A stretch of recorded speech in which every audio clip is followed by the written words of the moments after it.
Hello guys, ngayon nga pala magmumukbang po ako ng gulay. Alam nyo ba kung anong klaseng gulay ito guys? Ito ay tawag ay alokbati. Ngayon guys, magmumukbang po ako, mapakita ko sa inyo yung alokbati na hindi po siya niluto, steam lang po. Kaya yung lasa nito sigurado matabang.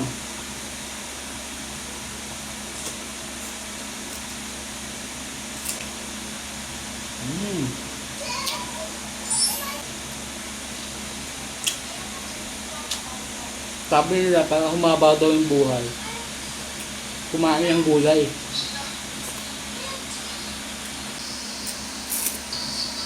Kaya kung magmumukbang tayo, doon tayo sa healthy foods.